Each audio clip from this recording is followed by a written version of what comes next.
The smell of bleach and quiet desperation clung to my scrubs like a second skin. It was the scent of my life, sterile, sharp, and always on the edge of breaking. For 12 hours, I had been a whirlwind of compression socks and chirpy reassurances, a nurse in the pediatric ward where small heartbreaks were handed out like daily medication. Now, trudging home through the damp city streets, the exhaustion was a physical weight, pressing down on my shoulders, sinking into the marrow of my bones. My apartment, when I finally reached it, offered no real solace. It was just a different kind of tired. The air was thick with the scent of dust and the lingering aroma of the cheap noodle soup I'd had for dinner the last 3 nights. Rent was late again. The notice, tucked under the door, was a crisp, white rectangle of judgment. My son, Leo, was asleep in his small room, his breath a faint, wheezing whistle in the quiet. His inhaler lay on the nightstand, a small blue sentinel guarding his fragile lungs. The medical bills for his asthma were a mountain I could never seem to summit. Every double shift, every skipped meal, was a handful of gravel thrown against an avalanche of debt. I was 26, but I felt ancient, worn down to a nub by a life that took far more than it gave. I sank onto the lumpy sofa, the springs groaning in protest, and closed my eyes, just for a moment. But peace was a luxury I couldn't afford. The image of the wallet burned behind my eyelids. It had happened hours ago, a strange punctuation mark in a day of endless routine. A man had been brought into the ER, not my ward, but the chaos had spilled over. He was a whisper of power and violence, surrounded by men in dark, impeccably tailored suits who moved with the unnerving stillness of predators. He had a clean gash over his eyebrow, stitched up with curt efficiency by Dr. Evans. The man himself said nothing. He just watched, his eyes a startling, pale gray, like a winter storm. They swept over the room and saw everything, including me, as I rushed past with a tray of supplies. He was gone as quickly as he appeared, a phantom of wealth and danger. But he'd left something behind. A wallet, lying on the floor by the gurney. It was heavy, made of black leather so fine it felt like silk. Inside, there was no identification, no driver's license, no credit cards. Just a thick, obscene wedge of $100 bills. Enough to pay my rent for a year. Enough to buy Leo the best medicine, to get us out of this shoebox apartment. Enough to breathe. My first instinct, a raw, desperate thing, was to take it. To shove it in my bag and walk away. Who would know? A man like that, it would be nothing to him. A rounding error in his vast fortune. The money felt hot in my hands, a brand of temptation. I stood there for a full minute, my heart hammering against my ribs, the entire world narrowing to that rectangle of leather.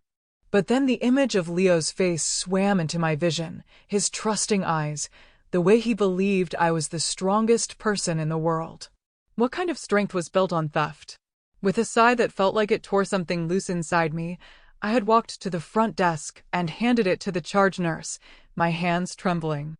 Someone from that private admission in Bay 4 dropped this, I'd mumbled, and fled before she could ask questions. Now, in the grim quiet of my apartment, regret was a bitter taste in my mouth. Morality didn't pay the bills. It didn't fill Leo's inhaler. I had held a lifeline in my hands and let it go. The thought was so exhausting it felt like a final defeat. I must have drifted off, because the next thing I knew, a sharp, authoritative knock echoed through the apartment, rattling the thin wood of the door. My blood ran cold. Landlords, collection agents, they usually just left notes. No one knocked like that. Not in this building. I crept to the door, my heart a frantic drum against my ribs, and peered through the peephole. My breath hitched. On the other side, standing in the dingy, flickering light of the hallway, was him. The man from the hospital. His gray eyes were fixed on my door as if he could see right through it. The cut above his brow was a thin, dark line, the only mar on a face that was all sharp angles and unforgiving planes. He wasn't wearing a suit now, just dark trousers and a cashmere sweater that probably cost more than my car. He looked utterly out of place, a wolf in a rabbit warren. He knocked again, harder this time. Alara Vance. I know you're in there. Open the door. His voice was a low rumble, devoid of any warmth, a statement of fact, not a request. He knew my name. The realization sent a fresh wave of fear through me. How could he possibly know my name? I hadn't given it. My hands shook as I fumbled with the locks. There was no point in hiding. A man who could find me here could certainly get through a cheap deadbolt. I opened the door just enough to see him, keeping the chain on. It was a flimsy, pathetic defense, and we both knew it. How do you know my name? My voice was a reedy whisper. His gaze was intense, analytical. He looked me over, from my frayed slippers to my tired eyes, and a flicker of something unreadable passed through his expression. I know everything I need to know. You returned my wallet again, a statement. Not a thank you. There was $20,000 inside. I swallowed, the sound loud in the tense silence. I didn't count it, no, he said, and the corner of his mouth tilted in something that wasn't quite a smile. You didn't. May I come in? I hesitated, my mind screaming at me to slam the door, to call the police, but the sheer force of his presence held me paralyzed. This was not a man who was accustomed to being told no. Slowly, I slid the chain free and opened the door. He stepped inside, and the small apartment seemed to shrink around him, his aura of power and wealth sucking all the air out of the room. He smelled of expensive cologne and cold night air. His eyes swept the space, taking in the peeling paint, the threadbare rug, the stack of bills on the small table. His gaze was not judgmental, merely observational, as if he were cataloging the details of my poverty. He stopped in the middle of the room, turning to face me. Your son, Leo. He has bronchial asthma. The medication, albuterol and fluticasone, is expensive. Your insurance through the hospital is inadequate. You are 2 months behind on your rent and have a pending eviction notice. You work 50 hours a week and you are still drowning. Each word was a precise, surgical cut, laying my life bare. The fear I felt was replaced by a surge of violation, of hot, defensive anger. You have no right, I started, my voice trembling with rage. You can't just look into my life like that. Who are you? He ignored my question. From an inside pocket of his coat, he produced a slim leather folder. He didn't hand it to me. He held it. You had a choice. You could have taken the money. It would have solved your problems for a time. But you did not. That makes you either a fool or something rare. I am betting on the latter. He placed the folder on my cluttered coffee table. I am here to make you an offer. I stared at the folder, then back at his impassive face. I don't want your money. This is not about what you want, he said, his voice dropping, becoming softer, yet more menacing. This is about what is necessary. I am acquiring an asset. Your honesty. Your competence. Your desperation. He gestured to the folder. I am prepared to solve all of your problems. Leo's medical care will be covered, in full, by the best specialists in the country. Your debts will be cleared. You will be provided with a new home. In exchange, you will work for me. Work for you? Doing what? I'm a nurse. The absurdity of it was staggering. You will continue to be a nurse, he said. For me.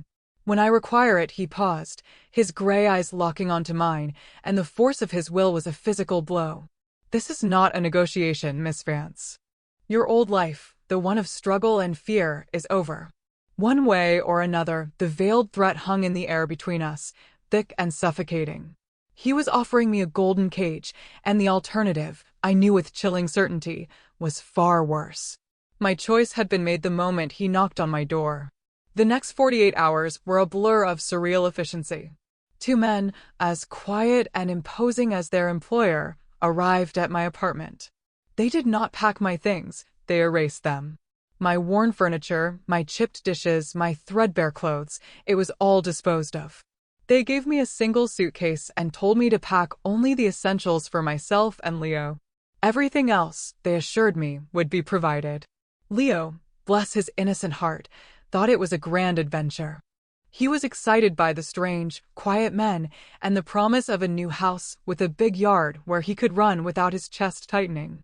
I watched him, a hollow ache in my own chest, and played along, my smile feeling like a mask of cracking porcelain.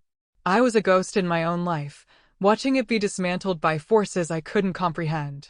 I was taken, not in a simple car, but in a black town car with windows so tinted they turned the world outside into a muted, colorless film. I had no idea where we were going. The city fell away, replaced by winding country roads flanked by ancient, towering trees. We drove for what felt like an eternity before turning onto a private road marked by a severe, wrought iron gate that swung open without a sound. At the end of the long, gravel drive, a house emerged from the twilight. It wasn't a house, it was a mansion. A modern fortress of glass, steel, and dark stone, it was both beautiful and brutalist, a perfect reflection of the man who owned it. It was built into the side of a hill, overlooking a vast, dark lake, and it seemed to absorb the fading light rather than reflect it. The interior was a study in controlled, opulent minimalism. Soaring ceilings, polished concrete floors softened by priceless silk rugs, and entire walls of glass that framed the dramatic landscape outside.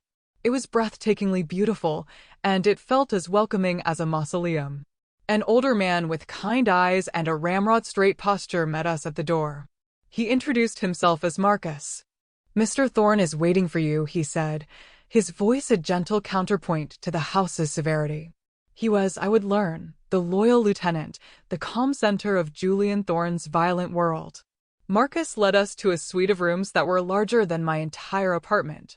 They were decorated in soothing shades of cream and gray, with a child's room already prepared for Leo, complete with books and toys that were far finer than anything I could have ever afforded him. A small, state-of-the-art nebulizer sat on his new nightstand. The sight of it made my knees weak with a confusing mix of gratitude and dread. This was the cage, and its bars were gilded with my son's health and safety.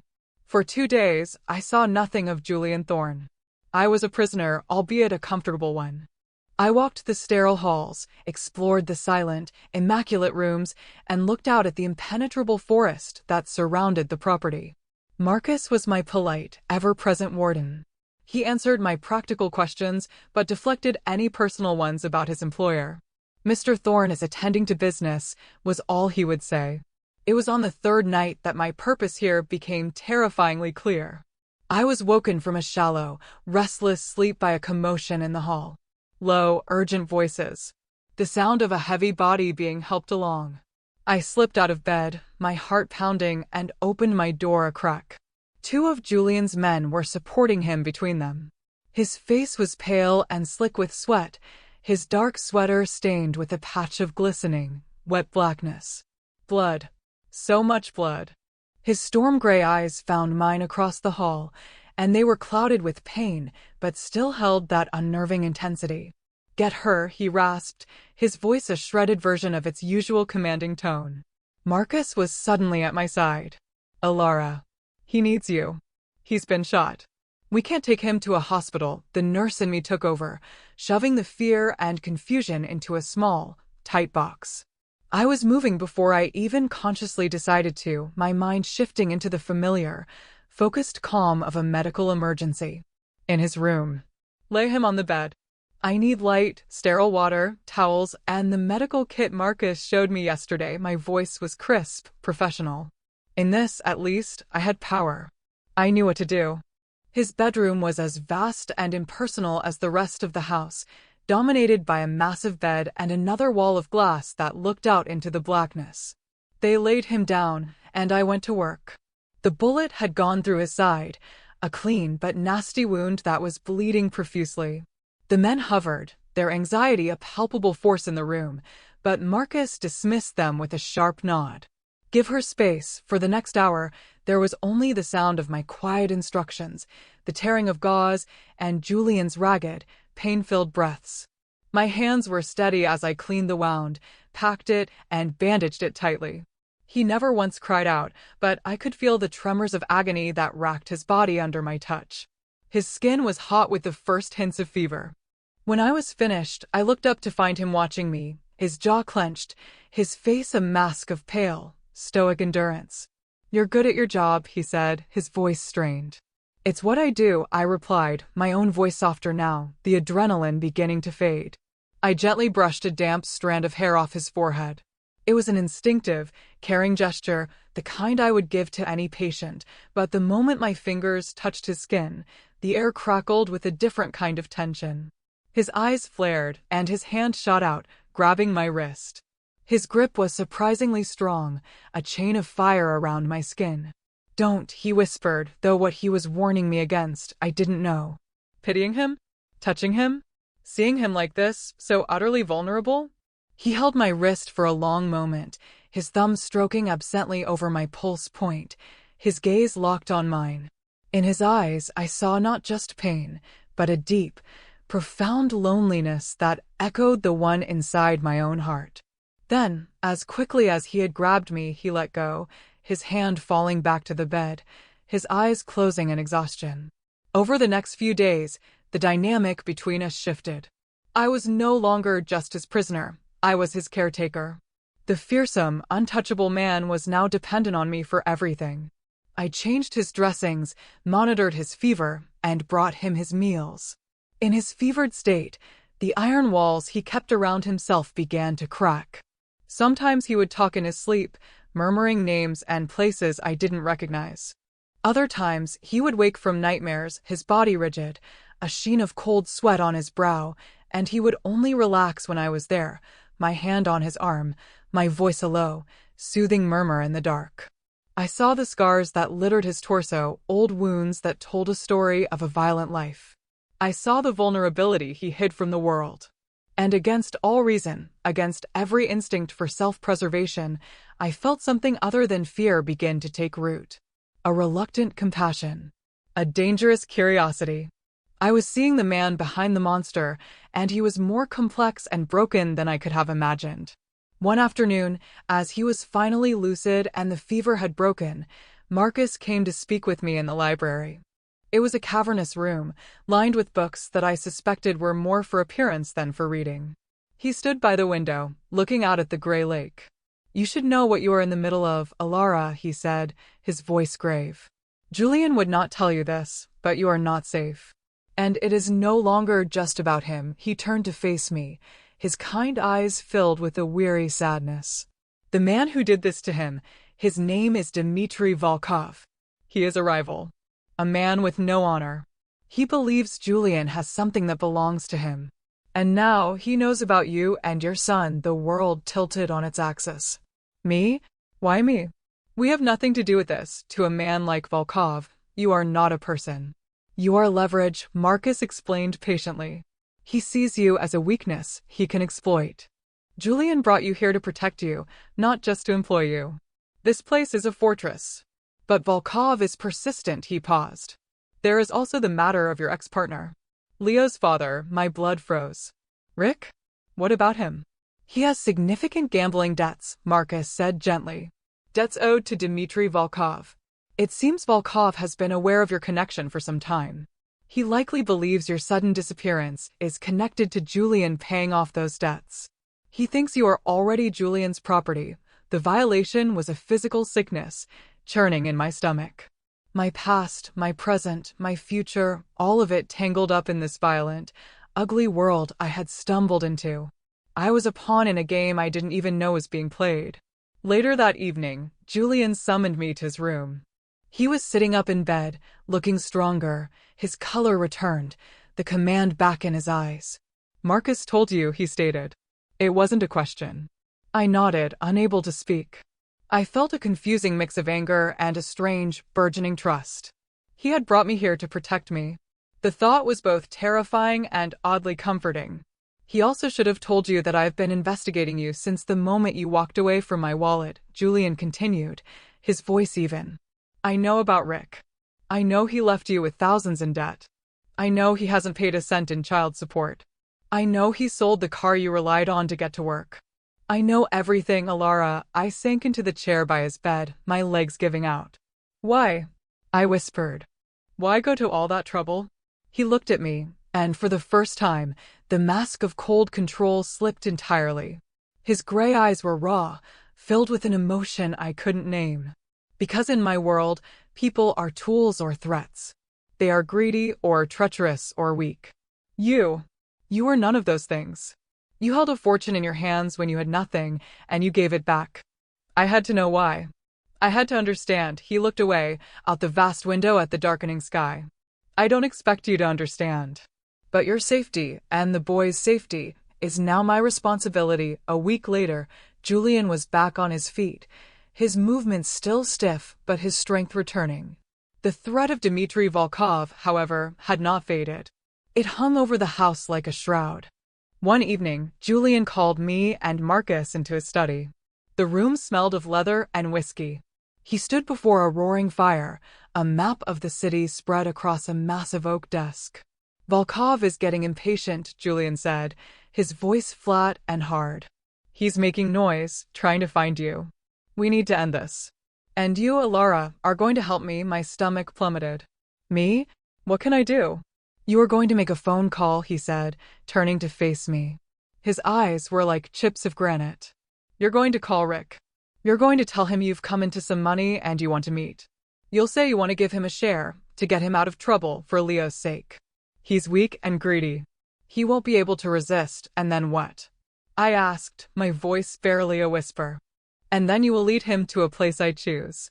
Volkov will be monitoring him. He will follow.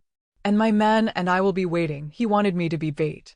To use the broken, pathetic connection to my past as a weapon. The thought was horrifying. But then I looked at his face, at the grim determination there, and I thought of Leo sleeping safely in his bed. This man, Volkov, was a threat to my son. My protective instincts, the ones that had driven me to work myself to the bone, surged to the surface, fierce and hot. This wasn't just Julian's fight anymore. It was mine. "All right," I said, my voice clear and steady. "I'll do it." The next 24 hours were the longest of my life. I made the call. Rick, predictable as ever, fell for it completely, his voice slick with a greed I knew all too well.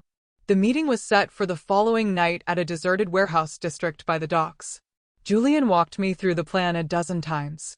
I would be watched every second. I would never be in any real danger. But my heart still felt like it was going to beat its way out of my chest. When the time came, I was fitted with a tiny earpiece. "I will be with you the whole time," Julian's voice murmured, a low, calming presence in my ear. Just do exactly as we discussed. The docks were a landscape of rust and decay, smelling of salt and damp rot. The designated warehouse loomed like a skeletal beast against the night sky. Rick was already there, pacing nervously. Seeing him again after so long was like looking at a ghost. He looked haggard, desperate. He rushed toward me as I got out of the car Julian had provided. "Alara, you came. You really came. Do you have it?" he asked, his eyes darting around. "It's on its way, Rick," I said, my voice surprisingly steady. "We just have to wait." We stood in the eerie silence for what felt like an eternity. Then a dark sedan pulled up, its headlights cutting through the gloom. Volkov. I didn't need Julian to tell me. The man who stepped out was broad and brutal, with dead eyes. He smiled, a chilling, predatory expression. "So, the little nurse comes home," he said, his accent thick.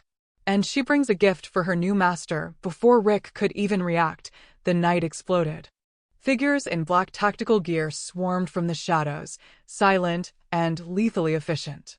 It wasn't a gunfight. It was an eradication. Volkov and his men were surrounded and subdued with brutal, practiced speed. It was over in less than a minute. Julian himself emerged from the darkness, moving with a fluid grace that belied his recent injury. He walked directly to Volkov, who was being held on his knees by two of Julian's men. They exchanged words, too low for me to hear, and then Julian turned and walked back towards me, leaving Marcus to handle the aftermath. He didn't even give Volkov a second glance. He took my arm, his touch firm and grounding, and led me back to the car, away from the scene of quiet, controlled violence. The drive back to the mansion was silent. I was shaking, the adrenaline draining away to leave a cold, hollow fear.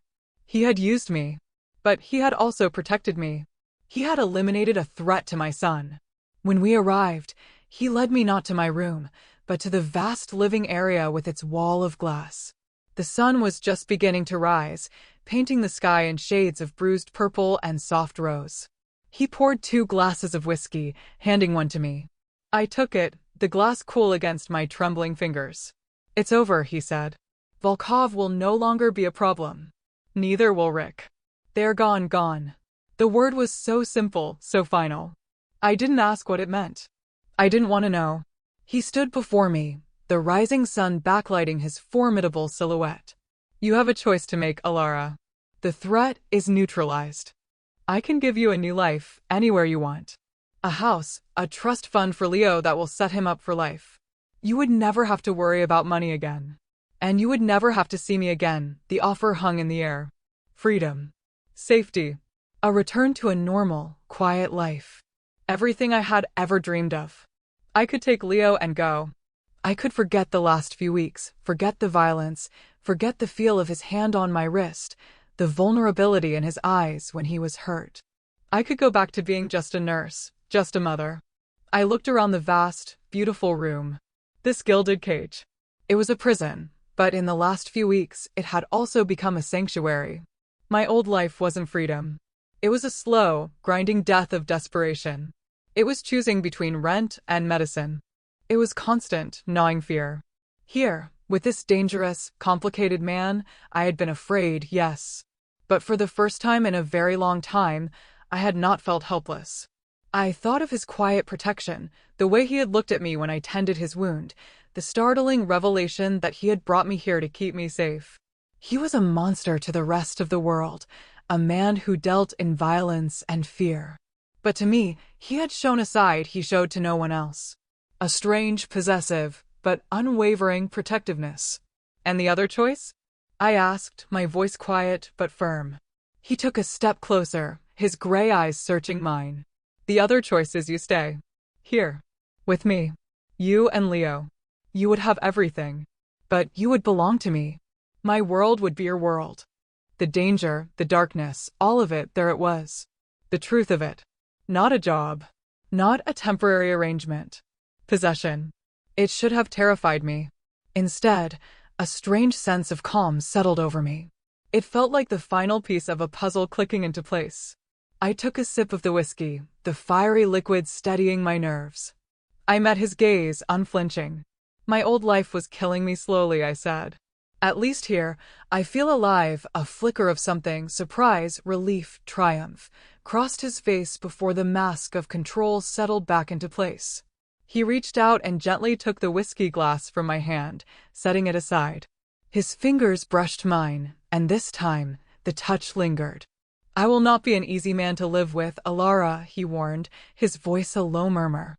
I'm a pediatric nurse who works double shifts and deals with life and death every day, I replied, a small, wry smile touching my lips for the first time in what felt like years.